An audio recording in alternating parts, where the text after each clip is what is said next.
दोस्तों कहानी शुरू होती है और हमें एक हॉस्पिटल का सीन दिखाया जाता है जिसमें एक आदमी अपनी आखिरी सांसें गिन रहा था। तभी डॉक्टर उसकी वाइफ के पास आता है और कहता है कि आपका पति कुछ ही देर में भगवान को प्यारा होने वाला है, इसलिए जिसको भी उससे मिलना है आखिरी बार मिल लो। इसी दौरान हम उस आदमी के बेटे गुप्तरोग को देखते हैं जो कि अपने बाप से मिलने आता है। अब यहाँ पर बाप मरने से पहले उसे ज्ञान देने लगता है कि जो गलती मैंने करी वो तुम कभी मत करना। मैंने सिर्फ तुम्हारी माँ से ही शादी करी जिस वजह से मैं बाकी की लड़कियों को बचा नहीं पाया, लेकिन तुम मुझे प्रॉमिस करो कि तुम सिर्फ एक ही लड़की के साथ अपनी जिंदगी बर्बाद नहीं करोगे और जितनी ज्यादा हो सके उतनी लड़कियों के साथ दबा दबा कर मजदूरी करोगे। अब वक्त बीतता है और गुप्तरोग धीरे धीरे बड़ा हो जाता है। वो अपने बाप को किया हुआ प्रॉमिस पूरा करता है और मस्त मस्त लौंडियों के आगे पीछे किसी पागल कुत्ते की तरह घूमने लगता है, लेकिन वहीं एक भी लड़की उसे भाव नहीं देती क्योंकि वो हाइट में बहुत छोटा था और काफी मोटा भी था। इसी दौरान हम उसके पक्के वाले दोस्त नाड़ी दोष को देखते हैं जो कि उसी की तरह लड़कियों को पटाने की नाकामयाब कोशिश कर रहा था। इसके बाद जब वो दोनों बैठकर बातें कर रहे होते हैं तभी गुप्तरोग नाड़ी दोष से कहता है कि मैंने अपनी पड़ोसन हवा हवाई को पटा लिया है और कल ही मैं उसके साथ दबा दबाकर मजदूरी करने वाला हूँ। वो कहता है कि हवा हवाई थोड़ी ही देर में यहाँ पर आती ही होगी, इसलिए मुझे जाना पड़ेगा।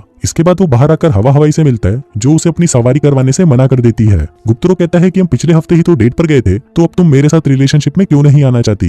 इस पर हवा हवाई कहती है कि एक तो वो डेट नहीं थी और दूसरा मुझे तुम्हें देखकर कुछ भी फील नहीं होता जैसा कि मुझे बाकी लड़कों को देखकर होता है। उनको देखकर मेरी गुलाबी बिल्ली गिली हो जाती है, लेकिन तुम्हें देखकर मेरे कुएं में अकाल पड़ जाता है, जो कहकर वो वहां से चली जाती है। फिर अगली सुबह हम गुप्तरोग को देखते हैं जो कि अपने ऑफिस जाता है। वो आज बहुत खुश था क्योंकि आज उसका प्रमोशन होने वाला था, लेकिन तभी उसका बॉस उसकी जगह किसी और को प्रमोट कर देता है, जिसको सुनकर वो बहुत निराश होता है। फिर वो वहां से निकलकर लिफ्ट में जाता है जहां उसे आसाराम बापू का बेटा घसीटाराम मिलता है जो कि एक लाइफ कोच होता है। फिर वो दोनों आपस में बातें करने लगते हैं, लेकिन तभी अचानक लिफ्ट बंद हो जाती है। अब वो दोनों एक साथ वहां पर काफी देर तक बंद थे, जिस दौरान वो दोनों एक दूसरे को काफी अच्छे से जान लेते हैं, जिसमें घसीटाराम को पता चलता है कि गुप्तरोग एक बहुत ही नीच और घटिया किस्म का आदमी है जो सिर्फ लड़कियों की बाहरी खूबसूरती पर ही फिदा रहता है। घसीटाराम उसे एक एडवाइस देता है कि तुम्हें लड़कियों के जिस्म से नहीं बल्कि उनकी आत्मा से प्यार करना चाहिए, जिसके बाद वो उसके ऊपर काला जादू फूंक देता है।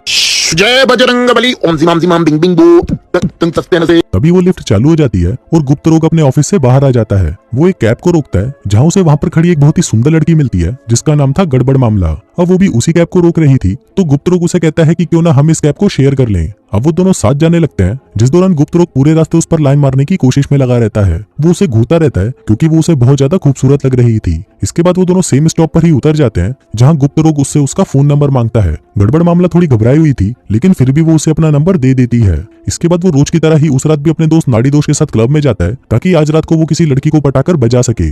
अब नाड़ी दोष को जोर का मूत लगा था, तो वो मूतने के लिए बाथरूम चला जाता है। जिसके बाद जब वो बाहर आकर गुप्तरोग को ढूंढने लगता है तो वो देखता है कि गुप्तरोग कुछ लड़कियों के साथ ठुमके लगा रहा था, लेकिन अजीब बात तो ये थी कि वो दिखने में लड़कियां कम और हाथी और बंदर की बच्चियां ज्यादा लग रही थी, लेकिन अपने गुप्तरोग को वो लड़कियां एकदम पटाखा आइटम लग रही थी। दरअसल ये कमाल उस घसीटाराम का था जिसने गुप्तरोग पर ऐसा काला जादू कर दिया था जिससे उसे हर बदसूरत लड़की खूबसूरत लगने लगी थी। नाड़ी दोष उसे वापस घर चलने के लिए कहता है, लेकिन गुप्तरोग उसे मना कर देता है और कहता है कि आज मेरी लॉटरी लग गई है, ये देख कितनी सुंदर लड़कियां हैं मेरे पास। नाड़ी दोष कहता है कि सुंदर? एक हाथी की बच्ची और एक बंदर की बच्ची को तुम सुंदर बोल रहे हो? गुप्तरोग फिर से उन लड़कियों की तरफ देखता है और कहता है कि बड़ी के तुझे वो हाथी और बंदर कहां से लग रही हैं। फिर अगले दिन वो अपनी कार से कहीं जा रहा होता है, जिस दौरान उसकी नजर एक आइटम पर पड़ती है तो वो उसके पीछे चला जाता है। हम देखते हैं कि वो लड़की कोई आइटम नहीं बल्कि एक सांड लग रही थी जो कि अपने लिए दुकान से कच्ची खरीदने आई है, लेकिन वहीं गुप्तरोग को वो लड़की हॉट एंड सेक्सी दिखाई देती है। जिसके बाद वो उसके पास जाता है और उसे कहता है कि क्या तुम इसे पैराशूट बनाना चाहती हो क्योंकि वो तुम्हारे साइज से बहुत ज्यादा बड़ी है। जिसके बाद वो उस पर लाइन मारने लगता है ताकि वो उसे पटा सके। वो उसके तारीफों की पुल बांधने लगता है, लेकिन उस लड़की को ये बहुत अजीब लग रहा था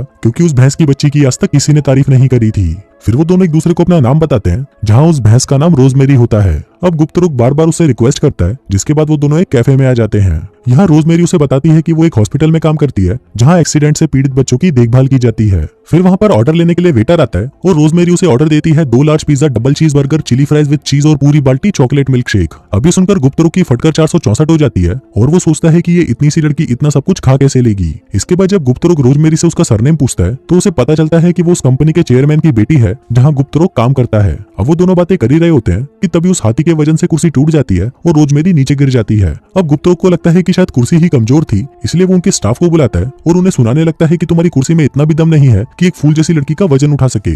फिर वो दोनों वहां से जाने लगते हैं, जिस दौरान 2 लंगूर रोजमेरी को देखकर कमेंट करते हैं। अभी सुनकर गुप्तरोग को गुस्सा आ जाता है और वो अंदर जाकर उनको कहता है कि बड़ी वालों तुम्हारी प्रॉब्लम क्या है। लंगूर कहते हैं कि भाई हमने तुझे नहीं बोला। गुप्तरोग कहता है कि सालों खिड़की से बाहर देखो, बाहर जो हॉट एंड सेक्सी आइटम खड़ा हुआ है वो मेरी गर्लफ्रेंड है। अब उस भैंस की बच्ची को देखकर वो दोनों लंगूर हंसने लगते हैं और सोचते हैं कि ये चूतिया बिल्कुल ही पागल हो चुका है। फिर गुप्त रोग बाहर आता है और रोजमेरी से डेट पर चलने के लिए पूछता है, जिस पर रोजमेरी भी उसे खुशी खुशी हाँ कर देती है। सोचती है कि चलो कोई तो मिला जो मेरे खेत में मजदूरी करेगा। फिर अगले दिन वो अपने दोस्त नाड़ी दोष को रोजमेरी से मिलवाने पार्क में आता है। नाड़ी दोष पूछता है कि कहाँ पर है वो लड़की। गुप्त रोग कहता है कि वो देख, वो आ रही है पिंक ड्रेस में, कितनी सुंदर है ना। नाड़ी दोष पूछता है कि क्या तुम उस हाथी के बच्चे की बात कर रहे हो। गुप्त रोग कहता है कि नहीं भाई, वो सुंदर वाली। जिसके बाद वो उसे रोजमेरी से मिलवाने लगता है, जिसको देखकर नाड़ी दोष हैरान का हैरान रह जाता है कि गुप्त रोग को आखिर हो क्या गया है। तभी रोजमेरी के पास उसकी मॉम का कॉल आता है तो वो उनसे बात करने आगे चली जाती है। फिर नाड़ी दोष अपने दोस्त को समझाने की बहुत कोशिश करता है कि भाई वो लड़की तेरे लायक नहीं है, लेकिन गुप्त रोग को उसकी बातों से कोई फर्क नहीं पड़ता क्योंकि वो उसके लिए तो एक सुंदर परी के जैसी थी। आगे रोजमेरी उसे एक्सीडेंट से घायल हुए बच्चों से मिलवाने लेकर जाती है जिनकी वो देखभाल किया करती थी। जिन बच्चों से मिलकर गुप्त रोग बहुत खुश होता है, लेकिन उसे ये बच्चे काफी नॉर्मल लग रहे थे, जैसा कि उनके साथ कुछ हुआ ही ना हो। अब गुप्त रोग एक बच्ची को उठाकर उसके साथ खेलने लगता है, जिसको देखकर रोजमेरी भी खुश हो जाती है और कहती है कि तुम इन बच्चों से थोड़ा भी नहीं डरे। गुप्त रोग ये सुनकर थोड़ा हैरान होता है और सोचता है कि भला इन बच्चों से कौन डरेगा।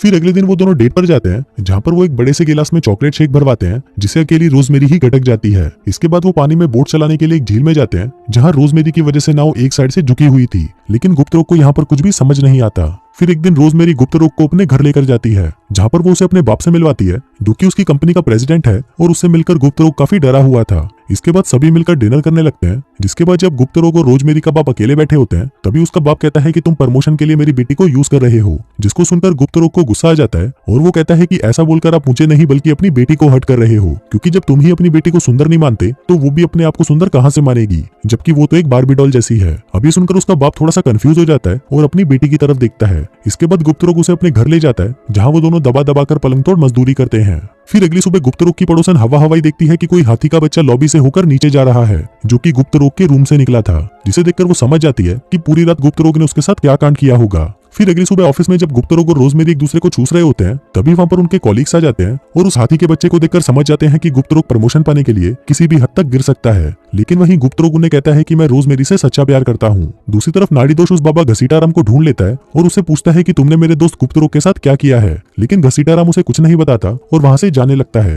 तभी नाड़ी दोष उसे कहता है कि मुझे सिर्फ मेरा दोस्त वापस चाहिए, तो प्लीज मुझे बता दो कि तुमने उसके साथ क्या किया है। घसीटाराम उसे कहता है कि मैंने उस पर काला जादू किया है ताकि उसे लड़कियों की आंतरिक सुंदरता दिखे, और अगर तुम्हें उस काले जादू को खत्म करना है तो तुम्हें उसको ये मंत्र कहना होगा, जिसको सुनकर वो फिर से नॉर्मल हो जाएगा। उधर दूसरी तरफ हम उन दोनों को साथ में देखते हैं, जहाँ रोजमेरी उसे बताती है कि वो 14 महीनों के लिए बाहर जा रही है, जिसको सुनकर गुप्त रोग निराश हो जाता है क्योंकि उसे लगता है कि रोजमेरी उसे छोड़ रही है। लेकिन तभी रोजमेरी जिस सोफे पर बैठी हुई थी वो सोफा टूटकर बर्बाद हो जाता है, जिसको देखकर गुप्त रोग गुस्से में काउंटर पर कंप्लेन करने जाता है। लेकिन तभी उसके पास उसके दोस्त नाड़ी दोष का फोन आता है, जिसमें वो उस पर घसीटाराम के बताए हुए मंत्र फूंकने लगता है।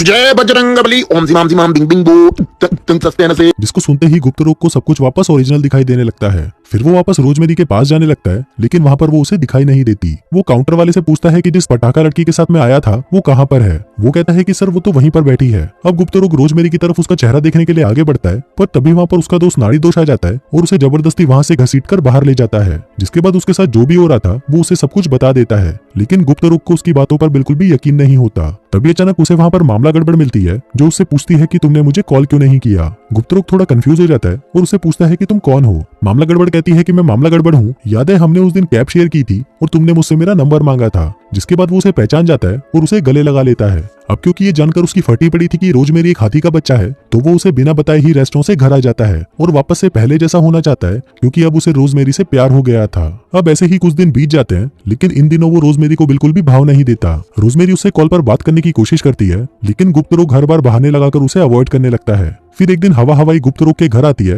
और उसे अपने साथ डिनर पर चलने के लिए पूछती है, क्योंकि अब वो उसे पसंद करने लगी थी। इसलिए वो उसे जबरदस्ती होटल ले जाती है और कहती है कि आज रात तुम मेरी दबा कर लेना। लेकिन इसी बीच गुप्त रोग को यह एहसास होता है कि वो ऐसा करके रोजमेरी को धोखा दे रहा है। इसी दौरान वहाँ पर रोजमेरी और उसकी फैमिली भी आ जाती है। फिर वहाँ पर मूतने जाते वक्त रोजमेरी अपने बॉयफ्रेंड को देखती है, जो कि किसी दूसरी लड़की के साथ डेट पर आया हुआ था, जिससे वो हर्ट होकर वहाँ से चली जाती है। इसी दौरान गुप्त रोग उसके पास से ही गुजर जाता है, लेकिन वो उस हाथी के बच्चे को पहचान नहीं पाता, जिससे रोजमेरी और भी ज्यादा दुखी हो जाती है और उस होटल के बाहर चली जाती है। उधर गुप्त रोग रोजमेरी को फोन करता है और कहता है कि मैं तुमसे बहुत प्यार करता हूँ और मैं तुम्हें अभी देखना चाहता हूँ। अब ये सुनकर रोजमेरी की सटक जाती है और वो उसे गालियां देकर उससे ब्रेकअप कर लेती है। अब क्योंकि गुप्त रोग को उससे मिलना ही था, तो वो सीधा उस हॉस्पिटल में पहुंच जाता है जहां पर रोजमेरी काम करती थी।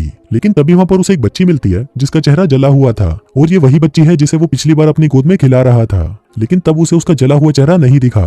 अब गुप्तरोग इमोशनल हो जाता है और उस बच्ची को अपने गले लगा लेता है। इसके बाद वो भागकर रोजमेरी के घर पहुंच जाता है, लेकिन उसे पता नहीं था कि वो दिखती कैसी है, इसलिए वो घर की मोटी मेड पर ही टूट पड़ता है। तभी वहाँ पर रोजमेरी की मॉम आती है और उसे कहती है कि तुम ये क्या कर रहे हो। गुप्तरोग कहता है कि मैं तो आपकी बेटी से माफी मांगने की कोशिश कर रहा हूँ। मॉम कहती है कि वो मेरी बेटी नहीं है, वो तो बाहर खाना ठूस रही है। जिसके बाद वो बाहर जाता है और देखता है कि एक बड़ा सा हाथी का बच्चा वहाँ पर खड़ा होता है। वो उसके पास जाता है और उससे माफी मांगने लगता है। रोजमेरी भी उस पर काफी गुस्सा करती है, लेकिन वो अभी भी दिल ही दिल उससे प्यार करती थी, इसलिए वो उसे माफ कर देती है। जिसके बाद वो दोनों एक दूसरे को चूसने लगते हैं। फिर गुप्तरोग उसे उठाने की कोशिश करता है, लेकिन वो ऐसा नहीं कर पाता। जिसके बाद रोजमेरी उसे अपनी गोद में उठाकर कार तक ले जाती है और वो दोनों मजदूरी करने के लिए ओयो रूम की तरफ निकल जाते हैं। यहाँ पर सभी लोग खुशी से उनके लिए तालियां बजाते हैं और इसी के साथ ही ये कहानी यहीं खत्म हो जाती है।